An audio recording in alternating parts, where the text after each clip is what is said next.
Welcome to Facts TV News, where everything is true. 10 homicides recorded in 24 hours. Murder tally moves to 312.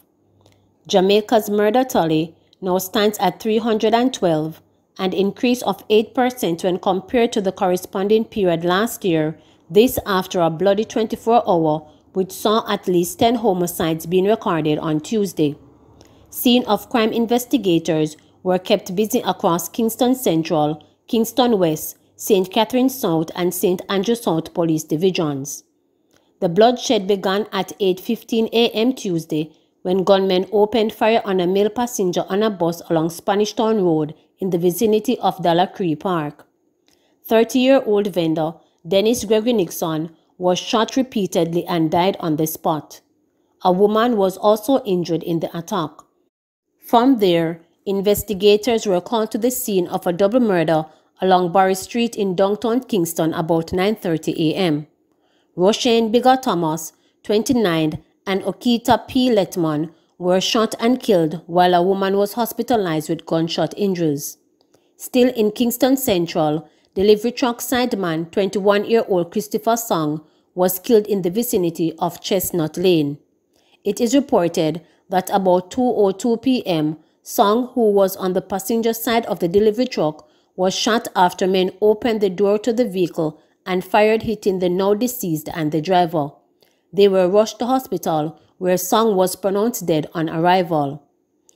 At 2:30 p.m., security guards attached to Hawkeye were responding to a robbery at the Public Sector Employees Cooperative Credit Union in the community of Caribbean Estate in Portmore, St. Catherine, when they came under attack.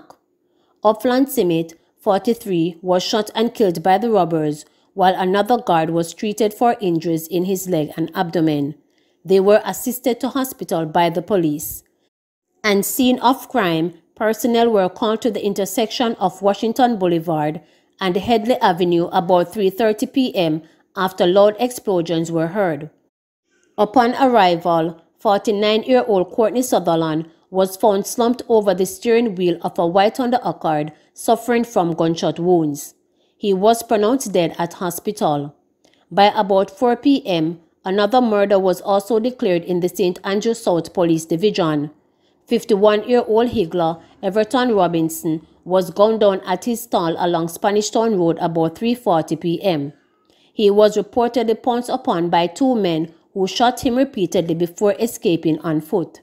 Still in St. Andrew South, a double murder was committed about 6:30 p.m. in the Palm Grove housing scheme. The deceased have been identified as Richard Big Eye Evans, a plumber, and 28-year-old welder Jerome Romy Robinson. It is reported that both men were standing in a common area in the housing scheme when they were approached and shot by men traveling in a motor vehicle. The final homicide on record during the 24-hour period under review took place at a wake in St. Andrew South. Reports are that about 8:15 p.m., 38-year-old construction worker Okino Bentley, who is of an Ashley Road address, was fatally stabbed. The 25-year-old suspect in the attack remains in police custody. Reggae artist Nesbeth road manager shot in Portmore.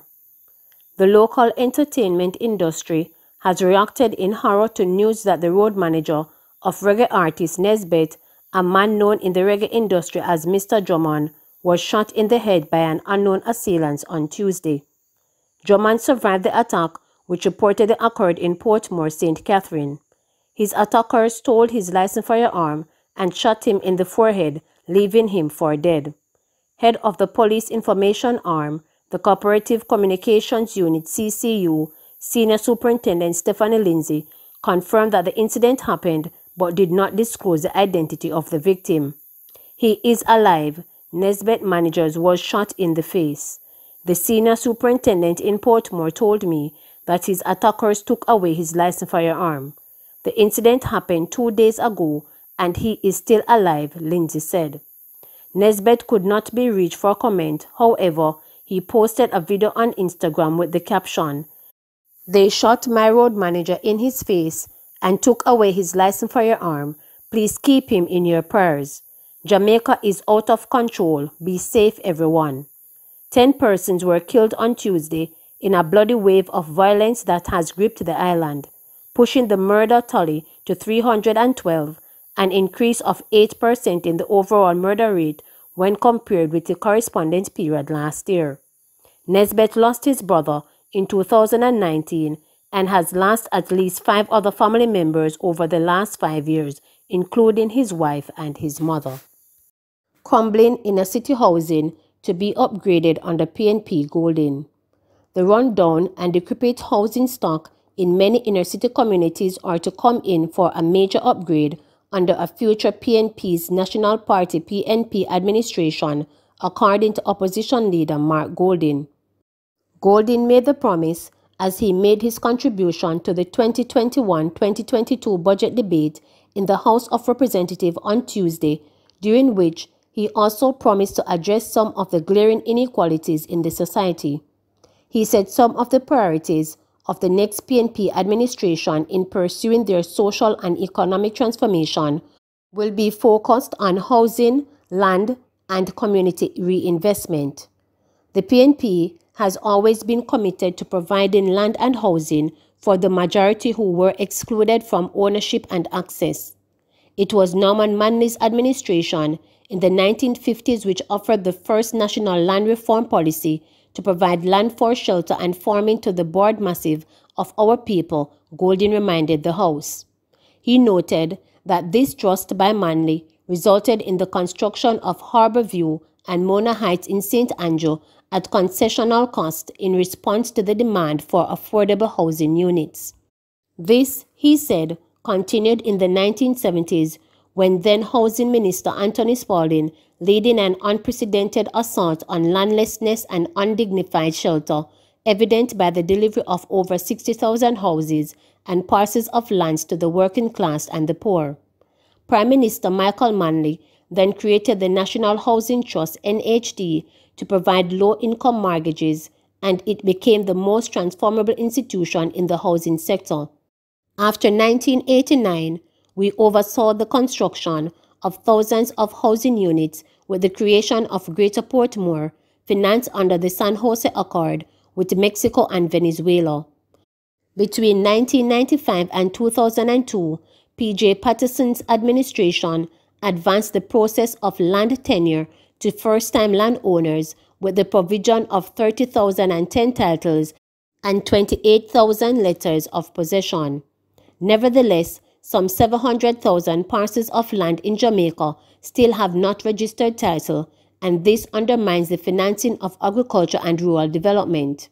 It has contributed to persistent poverty over generations. The impediments are complex, structural, and rooted in our history, said Golden.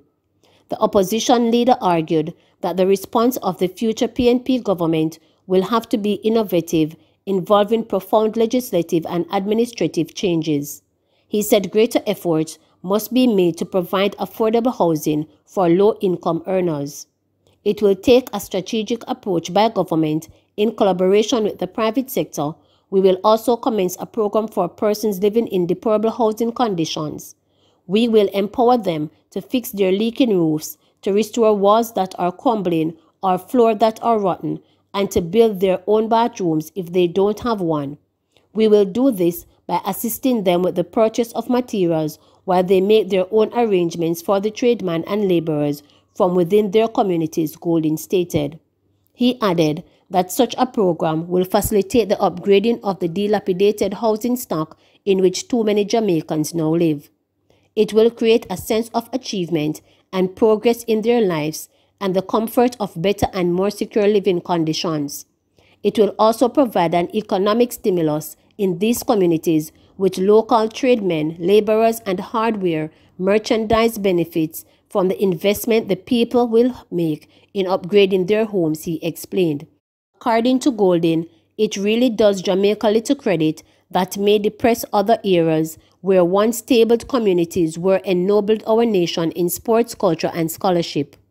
My constituency of South St. Andrew has produced boxing champions such as Bonnie Grant and Percy Hales, the brightest West Indian batsman Collie Simit, the Immoral Wailers, comprising international music icons Bob Marley, Peter Tosh, and Bunny Wailer, and the last two poets, laureates of Jamaica, Professor Mervyn Morris and Lorna Goodison. We must rediscover that sense of excellence and discipline. It will take vision and commitment to rebuild communities like these, allowing their awesome human talent to flourish.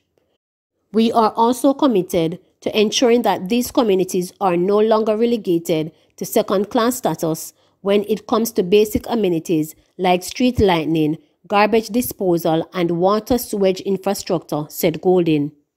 He elaborated that the public investments are to be complemented by a Community Reinvestment Act offering incentives to encourage businesses to set up in marginalized communities and to provide goods and services to these large unserved markets. Community renewal must be pursued in a structured and deliberate way. It is by achieving community renewal that we will achieve national renewal, he stated. Please remember to subscribe, like, share, and click the notification bell for daily updates.